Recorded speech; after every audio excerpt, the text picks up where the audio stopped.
Well, goodbye to the sheep. They're still sleeping.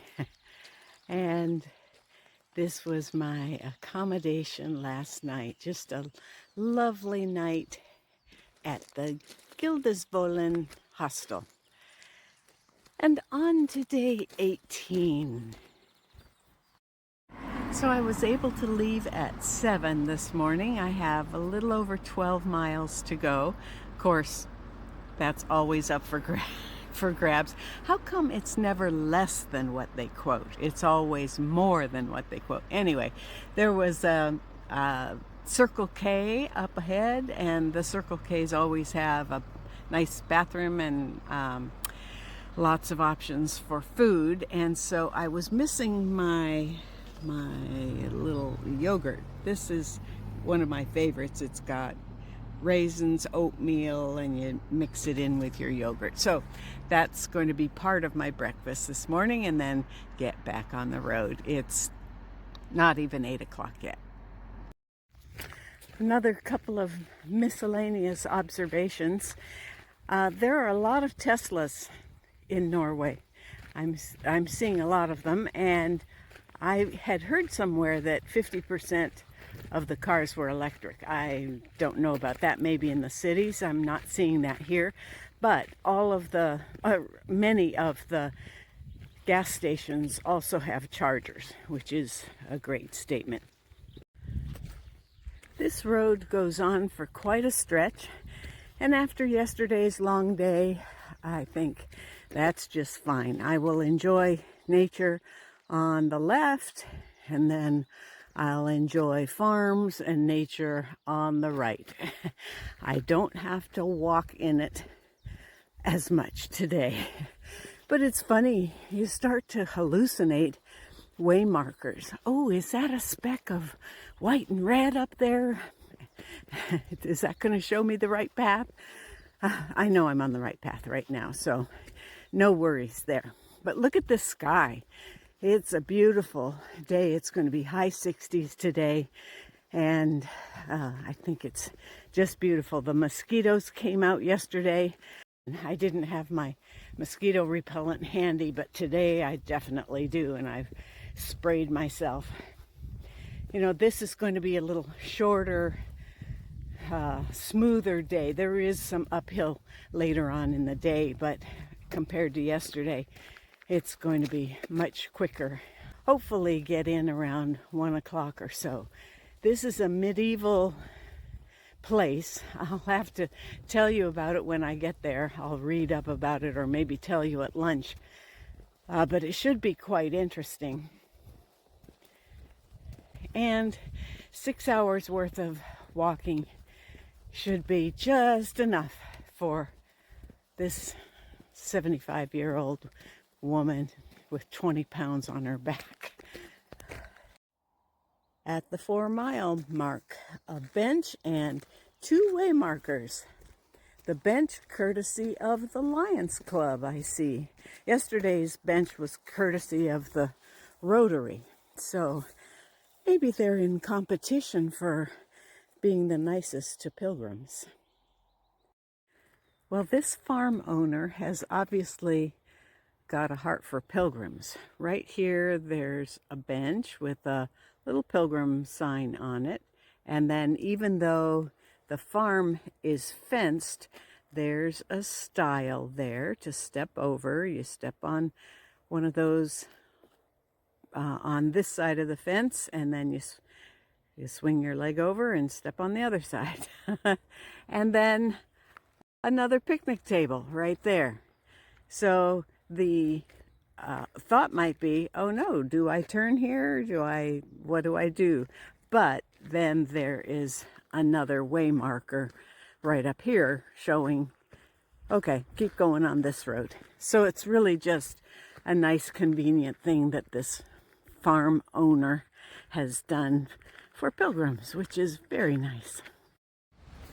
And look at this, a room with a view. It's a little over 5.5 miles in, and I think it's time for a little snack on the road. And the first thing I saw here were the words self-service, and so I thought it might be a farm stand, but no, it's handmade knitted items, socks and hats and mittens and a little visitor log as well. How cute. Oh, made it to the Pilgrim Center. And this is Ernest, a new friend from Germany, and Carrie, right?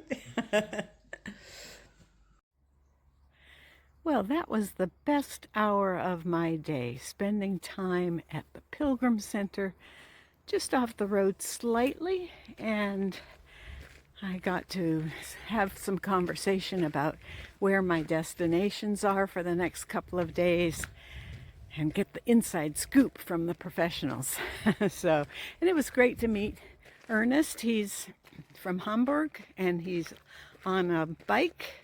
Started out by foot and changed to a bike and just left from his front door and made it all the way over here to Norway. I don't really need to sit down and rest, but these rocks on a ledge overlooking this gorgeous view. Couldn't pass that up. I asked if this was taxi service, and she said, only for married couples. I guess there's a wedding in this church right here. She had a basket with champagne and other things in it, so that's kind of fun. I'm only about 2.5 miles away, just taking it slow, enjoying the view. I've got plenty of time today. It's only 1:30. And who should I run into at the far end of the church parking lot but Vim? He's oh, thank you. I'm about half a mile from my accommodation. The route is telling me to come this way. There is no way I can get through this. I could see my destination on the other side of the field that I'm in, but let's just fast forward to getting there. So this is a medieval farm, and that is the medieval loft. But the host said he thought I would be more comfortable here. And indeed I will be. It has a nice little kitchen and a table. Oh, including a TV, not that I watch it. Oh, beds here. And I guess up to a loft there. Won't be going up there. And my own bathroom, including a shower. Look at that. So I have all the comforts of home, including dinner. There's a wedding party going on, but it looks like I'm the only pilgrim. And I'm so glad I made a reservation, because as soon as I walked in, he said, we're closed because of a wedding party. And so I said, I have a reservation. He said, Chanat. So I don't care how you pronounce it, but yes, that's my name. And there's Wi-Fi, so I'll be able to upload a little video.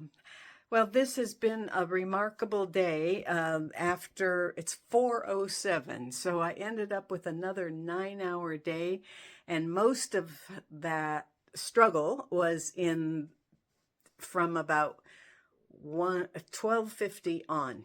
I've spent the last 3 hours walking through stinging nettle and going up and around fields and navigating barbed wire fences, all of that. Tomorrow's day 19, and I hope to have better news at the end of day 19 for you. But I sure appreciate you being there. If you haven't commented, just say hi. I like to see who's there. I don't look at all, who just clicks on like. I don't usually do that, but Of course, I love to see and reply to comments. You have a good day, and we'll talk tomorrow. And here's a little tour about Sygard Grytting.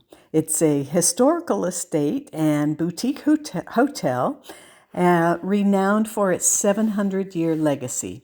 It's been operated by the same family for at least 17 generations, and it features 25 remarkably preserved log buildings dating from 1300 to 1860. Guests can stay in its traditional hotel rooms or sleep in Norway's only surviving medieval hostel, which has hosted pilgrims since the 14th century.